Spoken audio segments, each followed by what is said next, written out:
Hello friends, എല്ലാവർക്കും ചെമ്പനീർപ്പൂവിൻ്റെ പുതിയൊരു വീഡിയോയിലേക്ക് സ്വാഗതം. നമ്മുടെ ചെമ്പനീർപ്പൂൽ വരാനിരിക്കുന്ന പാകത്തിൻ്റെ വീഡിയോ ആണ് ഞാൻ ചെയ്യുന്നത്. അങ്ങനെ നമ്മുടെ ശ്രുതിയുടെ അമ്മ വിമലാൻറ്റി എന്ത് സ്വപ്നം കണ്ടോ അതേ രീതിയിൽ തന്നെ ഓരോരോ കാര്യങ്ങൾ സംഭവിക്കുകയാണല്ലേ. ആദ്യമേ തന്നെ നഷ്ടം സംഭവിക്കാൻ പോകുന്നത് എന്ന് പറഞ്ഞ ശ്രുതിയും കൂടി പുതിയൊരു വീട് മേടിക്കാൻ ഒരുങ്ങുന്നുണ്ടല്ലോ. ആ ഒരു വീടിൻ്റെ ഓണറാണെന്ന വ്യാജേന 2 കള്ളന്മാർ അവിടെ എത്തിയതിന് ശേഷം അവർ വ്യാജ ഡോക്യുമെൻ്റ് ഒക്കെ ഉണ്ടാക്കി ശ്രുതിക്കായിട്ട് ആ വീട് നൽകുന്നതിന് തൊട്ട് മുന്നേ തന്നെ 30 ലക്ഷം രൂപയൊക്കെ മേടിച്ചുകൊണ്ടാണല്ലോ അവിടെ നിന്ന് പോകുന്നത്. എന്നാൽ പിന്നീട് ആ വീടിൻ്റെ യഥാർത്ഥ ഓണർ വരുന്ന സമയത്താണ് ചതിയിൽ വീഴുകയായിരുന്നു, തൻ്റെ 30 ലക്ഷം രൂപ നഷ്ടപ്പെട്ടു എന്നുള്ള കാര്യങ്ങളെല്ലാം തന്നെ ശ്രുതി അറിയുന്നത്. ഇത് അവർക്ക് ഭയങ്കര ഷോക്കാവുന്നുണ്ട്. ശ്രുതി ആ സ്പോട്ടിൽ തന്നെ തലകറങ്ങി വീഴുക മാത്രമല്ല, ശ്രുതി ആകെ തളർന്ന് വീഴുകയും ചെയ്യുന്നുണ്ട് കേട്ടോ. അപ്പോൾ ആ ഒരു പ്രശ്നത്തിന് ശേഷം പിന്നാലെ വരുന്നതാണ് നമ്മുടെ നീലിമയുടെ ഇഷ്യൂ. അത് നമ്മൾ കഴിഞ്ഞ ദിവസം പ്രൊമോയിൽ കണ്ടതാണ്.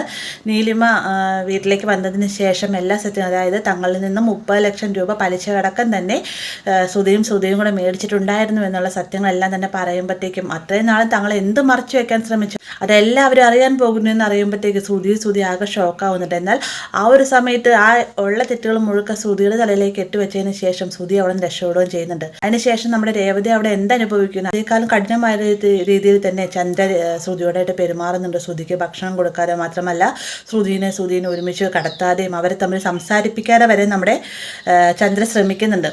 അങ്ങനെ പോകുന്ന സമയത്ത് ഈ ഒരു ഇതിൻ്റെ ഇടയ്ക്കും മറ്റൊരു പ്രശ്നം കൂടി വരുന്നുണ്ട്. നമുക്ക് എല്ലാവർക്കും അറിയാവുന്നൊരു കാര്യമാണ്, നമ്മുടെ രേവതിയുടെ അനിയനെ പുറത്തിറക്കുന്നതിന് വേണ്ടി ചന്ദ്ര 2 ലക്ഷം രൂപ വക്കീലിൻ്റെ കയ്യിൽ നിന്ന് മേടിച്ചിട്ട് ആ ഒരു ഇഷ്യൂ ഉണ്ടാകുന്ന സമയത്ത് തന്നെ രവി പറയുന്നുണ്ട്, ഞാൻ ജോലിക്ക് പോയിട്ടാണെങ്കിൽ നീ ഒരു പണം നൽകാൻ തയ്യാറല്ലെങ്കിൽ ആ ഒരു പണത്തിൻ്റെ ബാധ്യത ഫുള്ള് എൻ്റേതാണ്, അതുകൊണ്ട് തന്നെ ഞാൻ ജോലിക്ക് പോയിട്ടാണെങ്കിൽ ഈ ഒരു പണം തിരികെ നൽകുമെന്നൊക്കെ പറയുന്നുണ്ട്.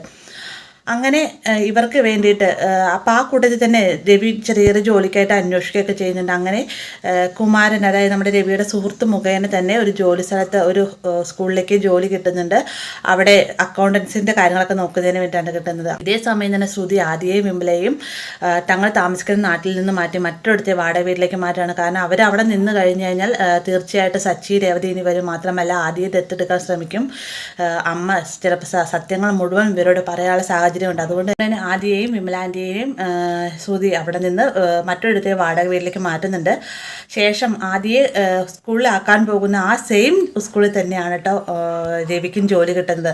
രവി വണ്ടിൽ നിന്ന് ഇറങ്ങി വരുന്ന അതേ സമയം തന്നെയാണ് ശ്രുതിയും ആദിയെ കൂട്ടിക്കൊണ്ട് ഫസ്റ്റ് ടൈമായിട്ട് ആ സ്കൂളിലേക്ക് വരുന്നത്.